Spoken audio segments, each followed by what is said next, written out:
1. So ladies and gentlemen, let's meet our newest elector counts. The new count of Sterland is Vlad von Karstein. Yes! Yes! Yes! This is amazing! Hey guys, welcome back. Got another Grim KLEAPER react. This is creating peace with 10,000 war crimes in total Warhammer 3. So like that smash button and let's get into it.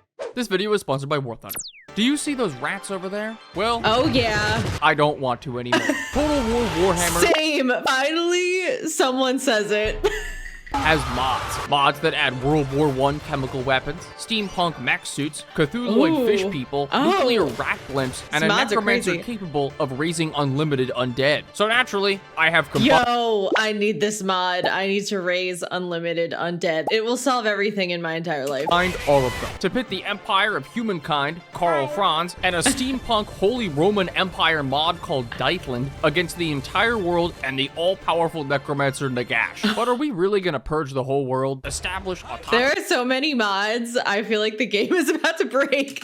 And violate every known United Nations treaty in existence? Of course not. That's what I have War Thunder for. The sponsor of this video. Before I made this ad, I had to ask my agent, what kind of crimes are okay? They simply responded, money guy is typing. When you're playing the most comprehensive vehicle combat game ever made, free on PC, consoles, and mobile, that means fighting for upstanding countries where absolutely nothing goes wrong. With over 2,500 tanks, planes, helicopters, and ships, there's plenty to choose from the 1920s onward. And if you're overwhelmed, don't sweat it, because sweat is oily, and you know what happens when you have oil. With in-depth customization, heavy optimization, and 3 distinct game modes for any player, you can immerse yourself in the detailed vehicles, realistic graphics, and the authentic sounds of over 95 million players getting investigated for leaking confidential documents. The game is free on PC, PlayStation, Xbox, and mobile, so use my link in the description for an exclusive vehicle decoration, 100,000 silver lions, and 7 days of premium access. Available to new and returning players of 6 months. But act now, because the IRS is on their way to claim the code first, or put me in jail for not paying taxes in over 7 years. Who knows? Thank you to War Thunder for sponsoring. And now, back to the video. Karl Franz's journey begins like most emperors. First,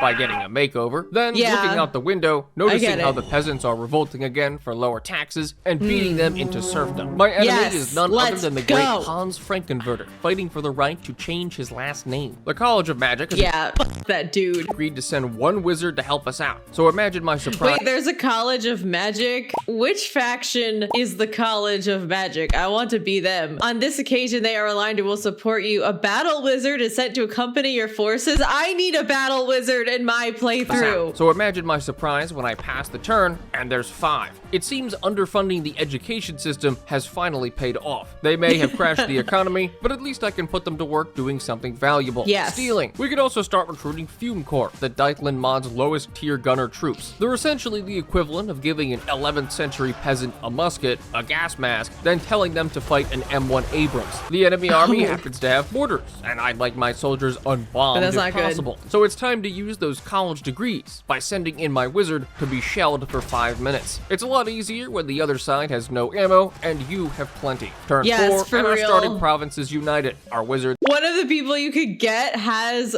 guns. I forget what they're called. They're like vampire musket people, and I think they just kind of like suck. Like all of the range for the vampires like sucks because they're just like so dependent on magic and undead and like raise the dead again. It's like so ridiculous. They're now kleptomaniacs and our income is negative. Karl Franz is the head of the Empire, a loose collection of elector counts that have varying fealty to us. High fealty and we can confederate them outright, low fealty and they'll try to secede. Our immediate goal is to unite the Empire, and what better way to instill unity and peace than by declaring war on our neighbors. Marienburg makes a lot of money and they're not officially an elector count, so nobody cares. Speaking of money, what if a random man walked up to you and offered you $3,000 in exchange for exposure? This seems like a great deal. Until you realize exposure means exposure to the chaos gods. I'm not sure why like I've done this before, so like I've granted the request, but then I'm like, wait, chaos undivided corruption? Like, no, I just want vampiric corruption, because I think the chaos divided corruption just kind of like makes everything like worse. Telling you this because I already took the deal. Attacking Marienburg resulted in an outnumbered field battle where we'd have to outsmart our opponents. Therefore, I lined up all my guns on the reinforcement point and fired as they entered the field. We've been in Marienburg for less than 10 minutes and it's already devolved into chemical warfare. No, this is me trying to fight the Skaven in my playthrough. They just like demolish my army so quick with their chemicals and their guns, and my undead are trying to like run to them. It's just like so like not happening. Never thought I'd have that kind of impact on people, but I always definitely hoped. The Marienburg docks are so lucrative, they immediately attracted a beached black arc. This is like getting casted in a major movie, except you realize the movie is Titanic and your role is as the iceberg. At least we still have our talented shadow wizard, is what I would have said before he blew himself up. Each time we get an empire provincial capital, we can appoint a lord as an elector count of that province, giving us unique items, faction-wide bonuses, and unlocking the respective elector count troop. Over the next few turns, I replaced most of our infantry with Fume Corps, then moved up to fight the dollar store vampire count faction above us. Dieter is basically the wannabe version of Nagash, and as you can imagine, Carl is not having any of it, setting all our gunners up in the corner to remind them to stay dead. It didn't take long to finish off Dieter, only to be greeted by refugees from Hochland. One of my mods allows us to get Empire Legendary Lords as refugees when the respective faction dies, and another adds a Legendary Lord for each elector count. That being said, there's a small bug with this. By accepting refugees, the game thinks we are declaring war on them. This lowers the fealty of every single elector count by 2 for each set of refugees we take in. And now, Stirland is also dead. Fealty in the Empire now hovers between 0 and 1. So ladies and gentlemen, let's meet our newest elector counts. The new count of Stirland is Vlad von Karstein. Yes! Yes! Yes! This is amazing! He is perhaps most suited to rule Stirland because he has no nose. Meanwhile, Ostermark's newest count is a purple tree. Elspeth is now 2 elector counts at once. Oh my god, Elspeth is not a fan of me, and I am not a fan of her. Like, she just gets up on her stupid dragon, and she's like so aggressive in my playthrough, and she just like takes my settlements and then like leaves. I take them back, and then a few turns later she's back, she takes my settlements again. So we just keep basically fighting over the same like few settlements. Overland is ruled by a schizophrenic guy. Hochland was actually killed by another empire faction, and Middenland has decided to adopt an entirely new form of government that doesn't even have elector counts. Let's see how that's working out for them. Fascinating. Given the Empire is facing a bit of a crisis right now, guys, what if I had I don't know, military access so I could walk in and help? Your life is nothing. You serve zero purpose. You should kill yourself now. I guess literally this is what Elspeth is like every hour of the day.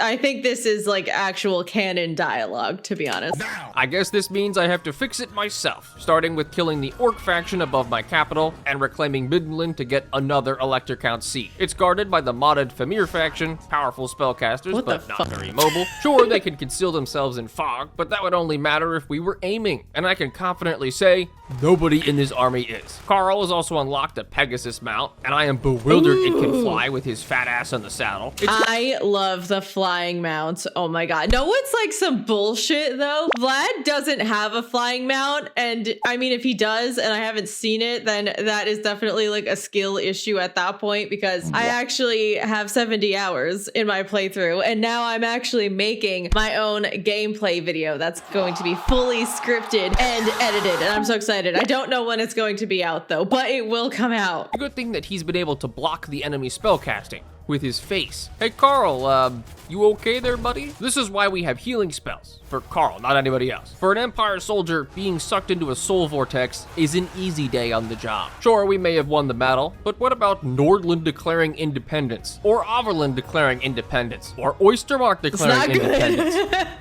That was 1 turn ago. I'm doing my best to keep the Empire alive, which makes one of us. The elector counts have non-stop suicided their armies into fortified garrisons at every available opportunity. It's like running headfirst into a brick wall, falling unconscious, waking up in the hospital, and running straight back to the same brick wall to do it again. At least I could restore Boris's elector. Is this like a playthrough of mine he's talking about? Of Midland, because he's the only one who hasn't tried to secede, probably just because because he died before getting the chance. Currently, my new plan is to get lots of Empire prestige, something we get by winning battles, and can spend on Empire decrees. The decrees themselves aren't very useful until we get enough prestige to upgrade them, which this quest battle with Franz could do. Ironic considering it's his battle, and Carl was more cosmetic than anything else. One quest battle completed, and now we have enough to upgrade. Before, Karl Franz's diplomacy skills just weren't up to par, but now he's got a new strategy. Emperor Karl Franz is widely regarded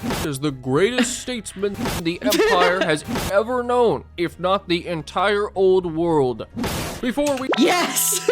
Finally! We needed 10 fealty to confederate. Now, we just do it. You know something is wrong when Throg the Troll King is more receptive to diplomacy than anyone in the Empire, or how Festus approves of all of our wars with the various Empire factions. Something I quickly remedied by just killing him. That leaves just Draika and Vlad as the last non-human factions in the Empire. Draika's army was easy to kill. Meanwhile, Vlad had rammed his army into the walls of Visenburg last turn. Annexing Elspeth gives us the entire Damn it, Vlad, you had one job. The west half of the Empire, and allows me to use another mod I have, giving me access to Elspeth's Nolan gunnery mechanic so we can upgrade gunpowder units and artillery. Nothing puts the fear of God in your enemies quite like a white woman jump scare.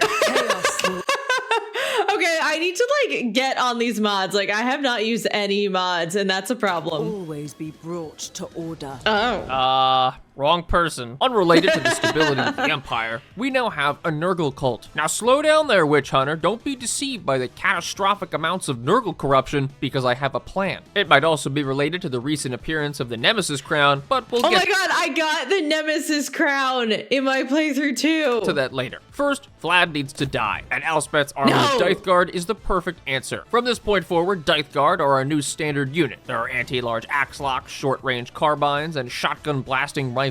And oh yeah, it is actually so over for Vlad at this point, because those rifles are just gonna smoke his entire army. Unless he's got some like magic with some heroes up his sleeve. Like it's so fun.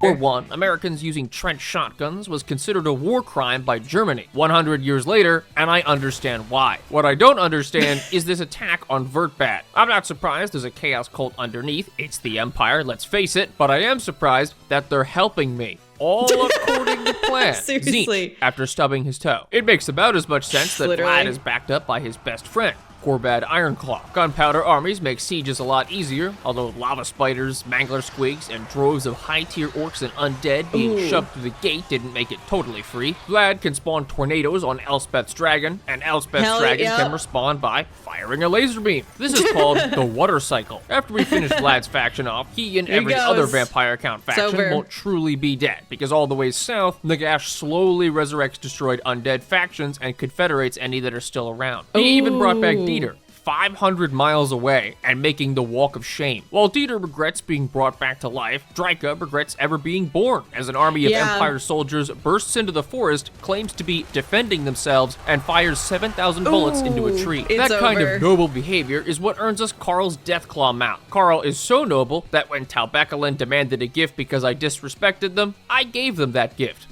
This just says I can do what I want. Yes! My first act as the new ruler of Talbeckelin is to address the military. Ladies and gentlemen, you're fired. If I learned anything from the Middle Ages, is you could solve any economic crisis by blaming someone else and declaring war. There's Skaven invading in the north, Vlad having a necromancer disco party in the east, wood elves kidnapping people in the west, and greenskins invading in the south. That sounds horrible, unless you live in the Empire, in which case it sounds prosperous. I had Karl move to eliminate Vlad, while Elspeth attacked Gorbad. But I immediately noticed something about the map. It's an underway. If you've ever heard of a no man's land, think of something like that, except it's the entire battlefield. Knife-wielding maniacs charging headfirst into mortars, bullets, and a literal tank. This is basically Gallipoli. By the time they made it to the front line, one burning head routed everyone. Gorbad is the world's smartest orc, known for his legendary tactics, such as ramming headfirst into a fort and dying, or having his shaman stand a little too still. While Elspeth gunned down everything that moved in the south, Karl was sieging down Vlad's capital. It reminds me a lot of my former home city of Philadelphia. You've got the big business buildings, the local fauna, my next door neighbor, and the guy.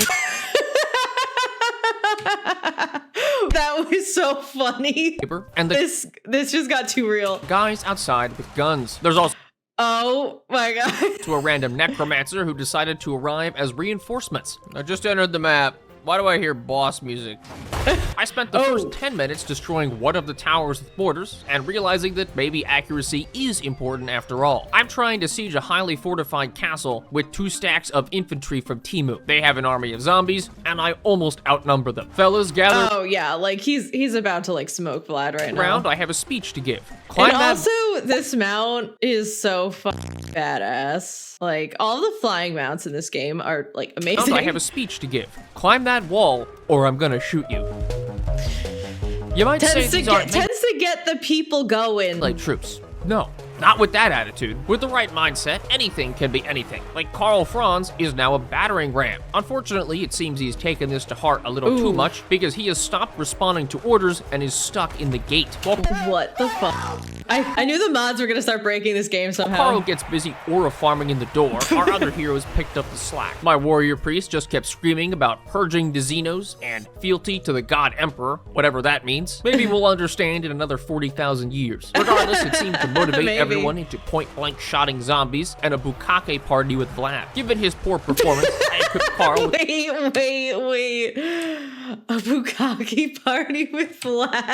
I equipped Karl with the Helm of Dreyska. Let's just say it's a motivational enhancer with a 2% chance every turn to get a powerful trait. We'll just ignore the other downside. Castle Drakenhof will be home to our whatever. second to last Elector Count. A castle rich with history, rich with culture, and most importantly, just rich. At last. Oh my god, the fact that he took Castle Drakenhof is hurting my heart a little bit. Poor Vlad. The people without noses are dead. That puts us at 97 Empire authority, meaning there's only a few provinces not owned by Empire factions. And one of them has the Nemesis Crown, a destructive artifact that binds to a user. Not that we're gonna use it, I mean, we just wanna find it so we can protect it for safety. But first I need to that's like totally what I did too when I got the Nemesis Crown, guys. deal with the Elector Count. Ostland is the only seat we don't have, but Nordland and Overland are still independent. Overland, depending I return stolen treasure, let's fix that.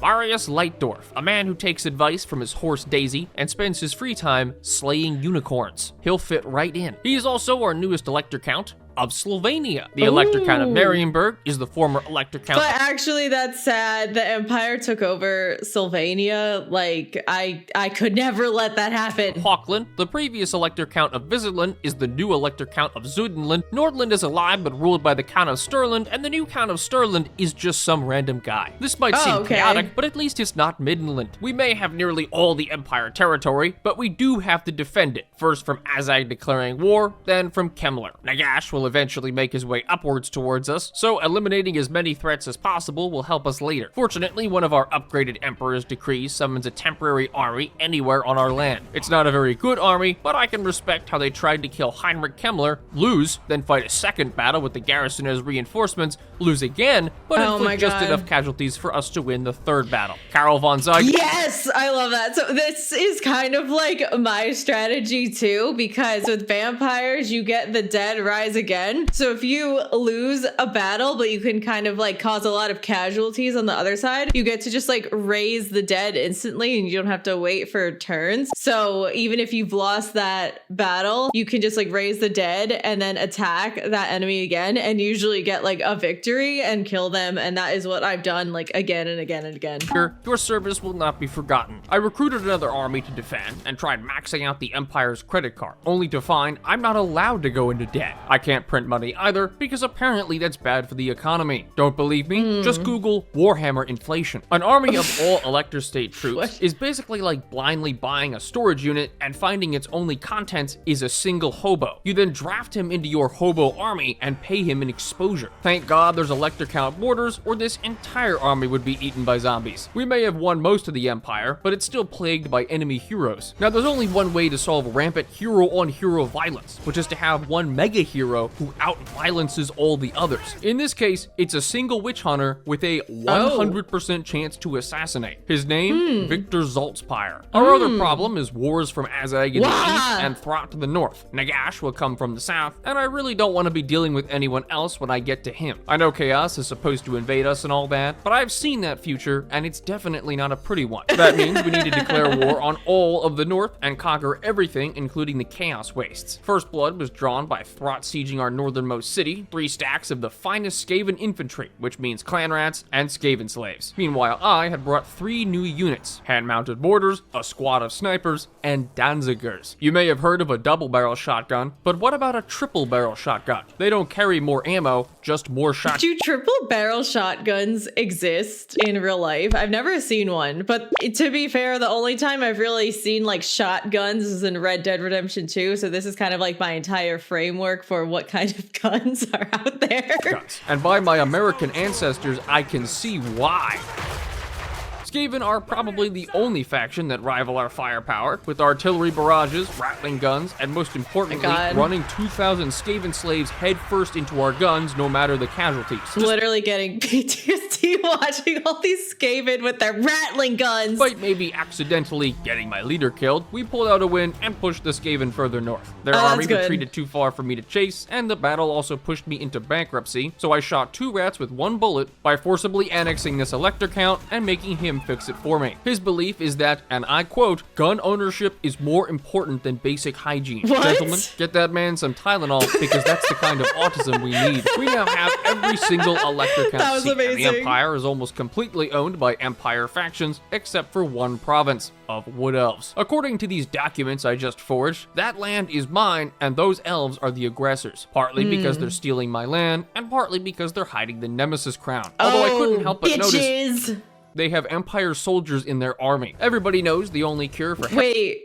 what? Is that like a problem with the mod? Or like, did they take some like Empire soldiers and turn them into slaves? Like, what is going on here? Heresy is lead, and unlike our battle with the Skaven, Wood Elves are far more timid, preferring to hide and lob projectiles from the trees. Solution? What if there was no more trees? Then there's no elves occupying their city. Wait, that's actually genius. 100% of the Empire is human-owned, giving us 100% Imperial authority and some insanely strong buffs. The economic engine of the Empire is now online, and it's entirely based on tailoring guilds. We have single-handedly propped up the economy with Marius Lightdorf buying clothes. Trade is also a big factor, with favorable diplomacy towards Kislev, Bretonnia, and the other Wood Elves we didn't kill. I somehow also discovered Cathay and their diplomatic prowess. The Iron Dragon's assistance is worth $32. It doesn't help that my armies cost the GDP of a small country, and Carl is busy running around getting traits to make him stronger. By honoring a Grail Knight grave, we can get 15% more damage resistance, because Carl is truly the hallmark of a great man. Then we have Boris Todbringer, who has shat himself. His freshly pooped pants are actually a massive buff because it lowers enemy leadership and does passive AoE damage. He got it from visiting that Nurgle circus in the Empire. I was also going for the Nemesis crown, but then I got a notification. Scaling now has it and is declaring war. Their leader has the crown located up in Norska, but the quest to get the crown is still right there in the Empire. So I moved Carl up to the quest to see if it was still doable, and lo and behold, a greenskin army where the leader just so— Oh my god, I love seeing that like decisive victory. It's most of the time the victories that I see on auto-resolve are Pyrrhic victories, and most of the time I do still take those too. The leader just so happens to have the Nemesis crown. It's an ambush battle, and given what our army is, it went about as well as you'd expect, granting us the— I love ambush battles when you're the one ambushing, because they're just walking by completely unaware, and then you just show up out of nowhere like poof and just start like shooting them. It's like the best battles in the game. As you'd expect, granting us the Nemesis crown. This bestows a set of buffs to Carl and his army, while the downside is that generally everyone is going to hate us. As we win battles, the crown levels up, but as it gets stronger, Carl needs to fight every few turns or we'll lose it. Right now, he has the lowest level fledgling crown. Actually, let me correct that. Carl doesn't have the Nemesis crown, he has a Nemesis crown. What? Because Scaling still has theirs. Now that's definitely not supposed to happen. Wait, 2 Nemesis crowns? This game is starting to get a little busted at this point. Way to solve this is a freak off. No, not with Carl Franz lubed up with baby oil, but one with a Nemesis crown versus another. The crown itself gives a little more health and damage, but mostly an AoE damage ability, plus an activated bombardment. So how did our Cheeto-looking adversary fare in a duel? Carl then proceeded to solo the entire army. The only casualties we took are because I have Hellstorm rockets, and I didn't position them very well. Our next target is naturally Wulfric, if he wasn't eaten by Throg. Another mechanic we got from confederating Elspeth was her Gardens of Moor. They basically let us build teleportation posts for Elspeth. That's not Elspeth. Hey, Carl, what happened to Elspeth? I don't know. Yeah, so apparently Carl not only has 2 Nemesis crowns, but he can teleport too. Why did we teleport him to this settlement specifically? Now he's got it too. I also did the quest battle for Carl's Galmaraz weapon. It shouldn't be surprising that he beat the wah out of the war boss and single-handedly set human-dwarf relations back 1,000 years. More damage on Carl's main weapon, although I've only really spec'd him into offense, so fingers crossed he kills everything before it can attack. At least our wizards are pretty durable, because they've been through some shit. Oh boy, I can't wait to steal some technology.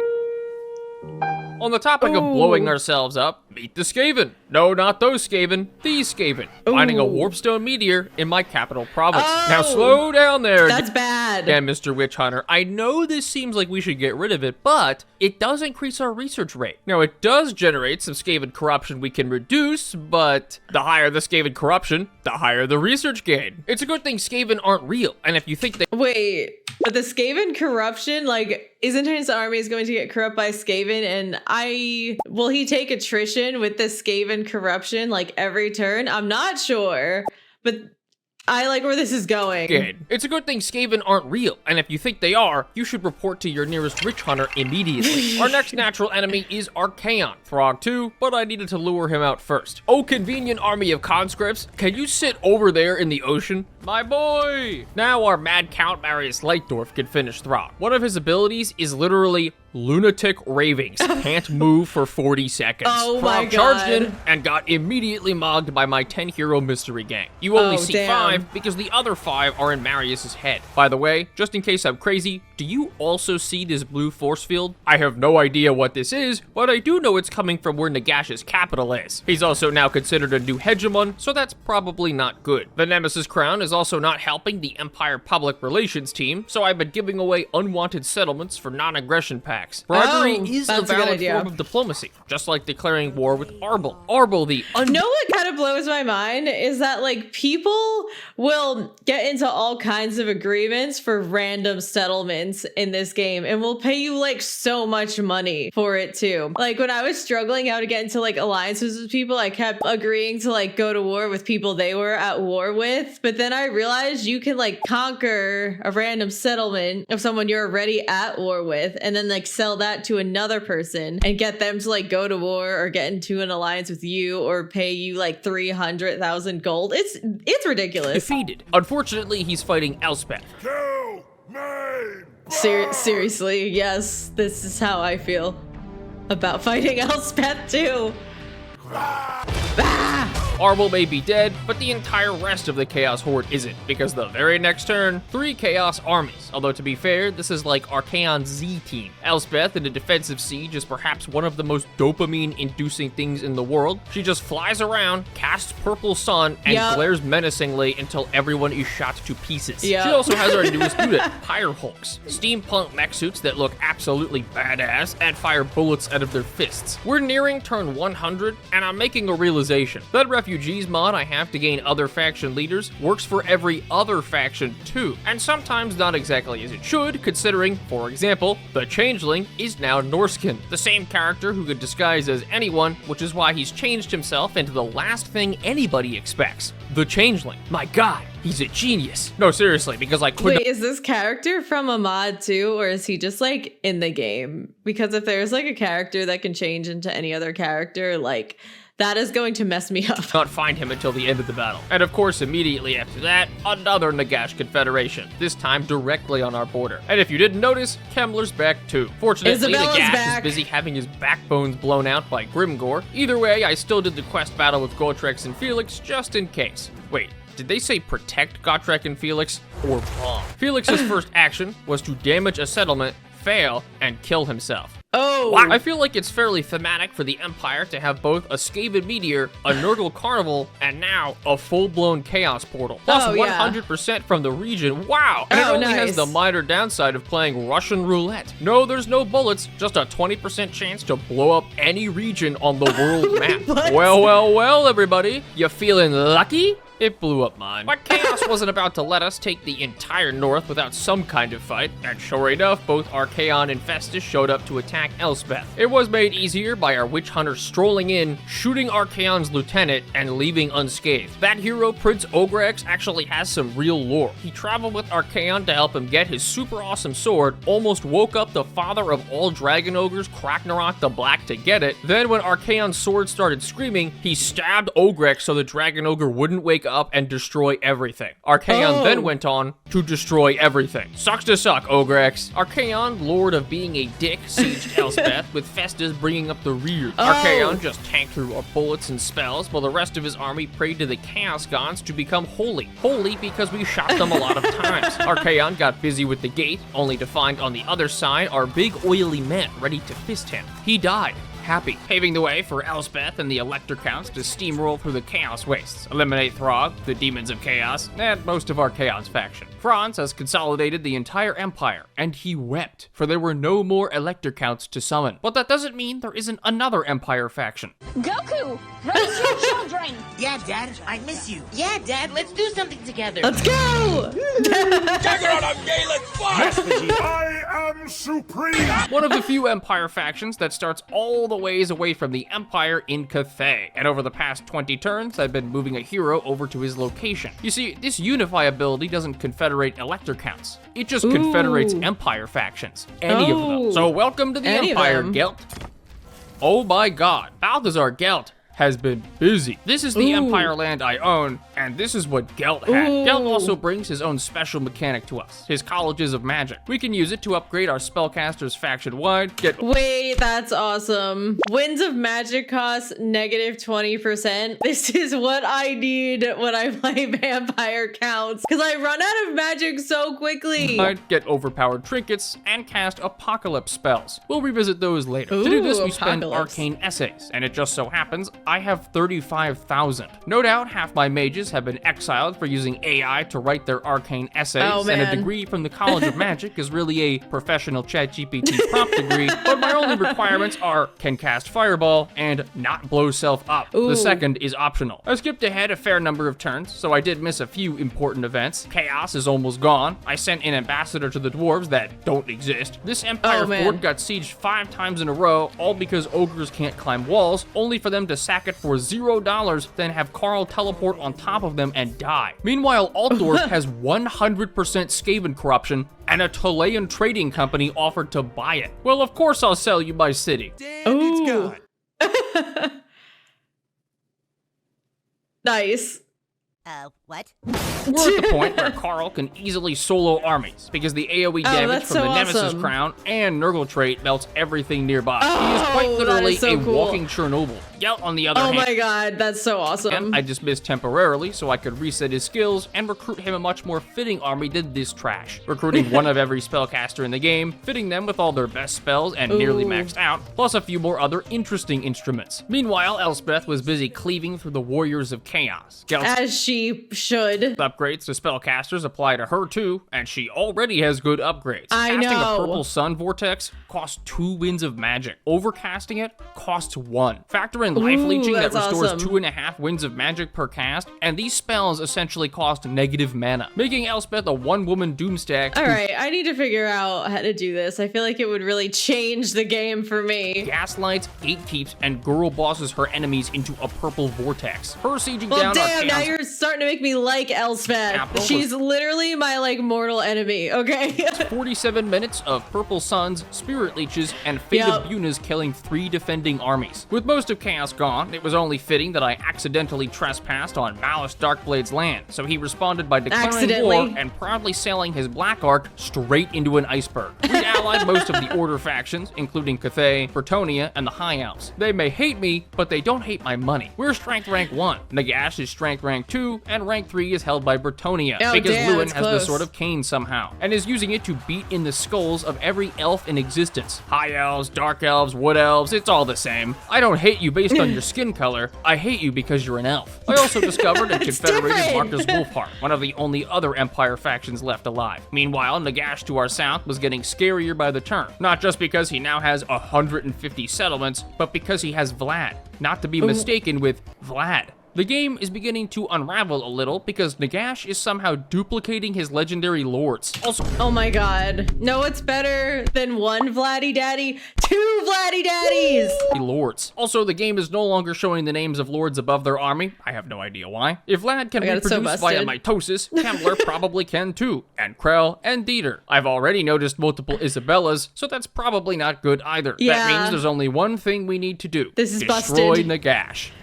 There are three things that are a part of every Nagashazar army, and two of them are army abilities. Apocalyptic Swarm, reducing leadership and speed slightly, then annihilating melee attack and range. This is a mortar's range with Apocalyptic Swarm active, lasting for a few minutes during each battle. The second ability is Endless Tomb, creating a mausoleum that spawns skeletons until it's destroyed. As per the name, there is no limit to the number of skeletons. The third thing is an insane stat line on their elites. Fight them in melee and we will lose. That's partly why I brought Boris's stack of Fume Core and Death Guard to siege the settlement, running uphill through trenches to siege undead garrisons in a former dwarf city, all while being bombed by fireballs and archers. Then when they reach the top, Apocalyptic Swarm activates, making their attacks worthless. But you see, I have a secret move. It's called using conscripts as cannon fodder. Minus 80% of 0 is still 0. Besides, I can barely see through the swarms of scarabs anyway, so I'm not controlling the units. It's lucky we had Boris to destroy the Endless Tomb, army lossing the garrison and winning the siege. It was also high time Franz grew up from big stinky boy to big stinky lad by ditching his whole army. He just runs in alone, since every time he gets near someone, they take one whiff and die. He can even siege Nagash cities on his own, with the weird addition that he stole Gelt's Apocalypse spell from the College of Magic. It's basically a bowling ball.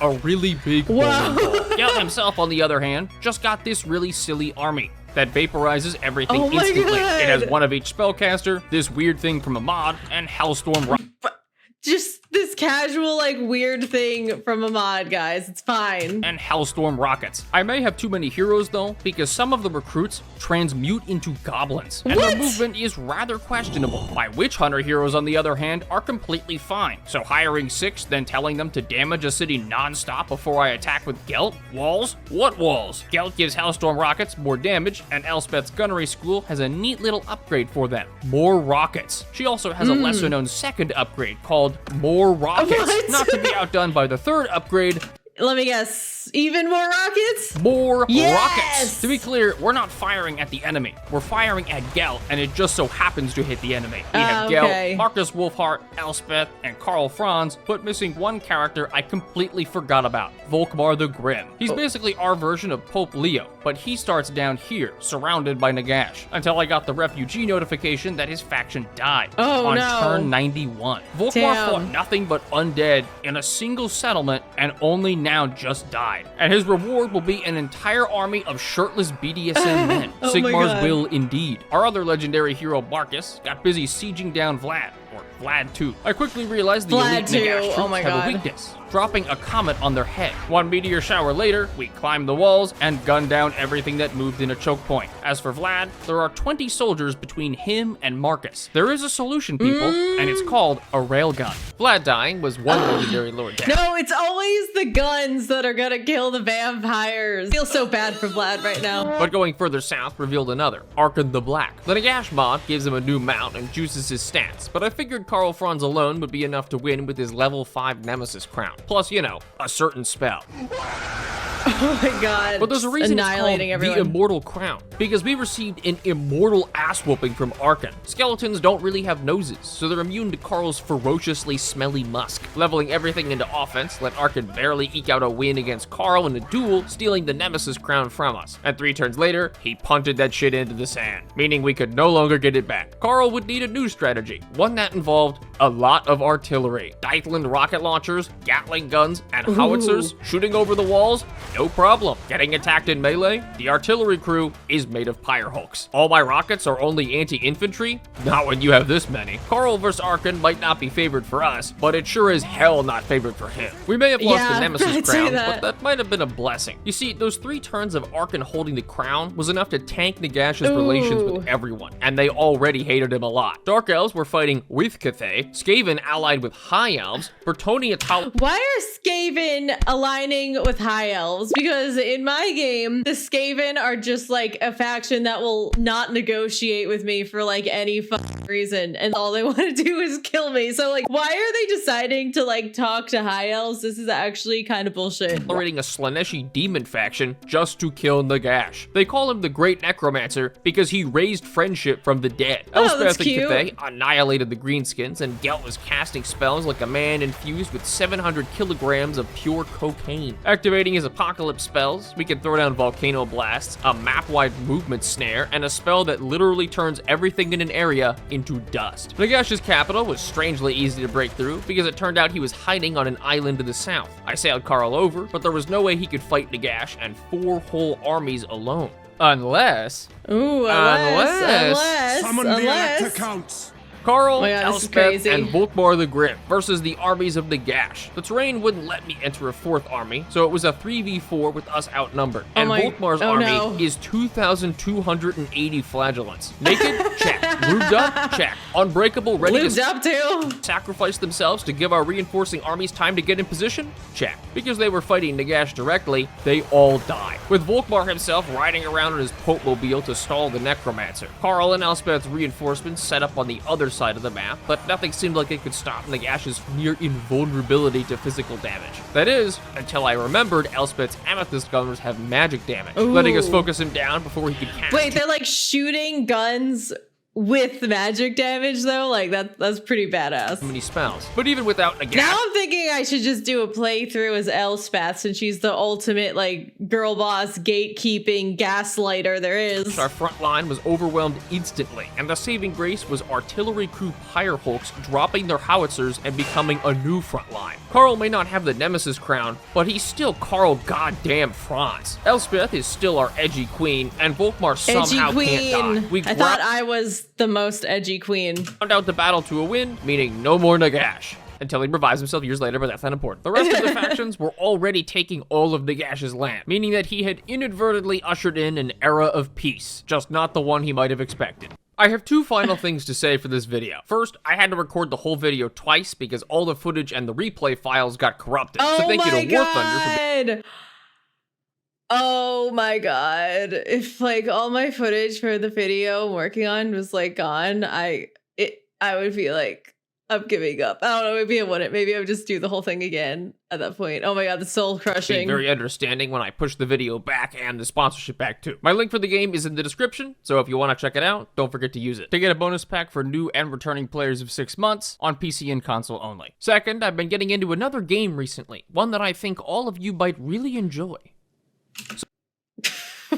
Microsoft Excel? What? So if you type in VLOOKUP,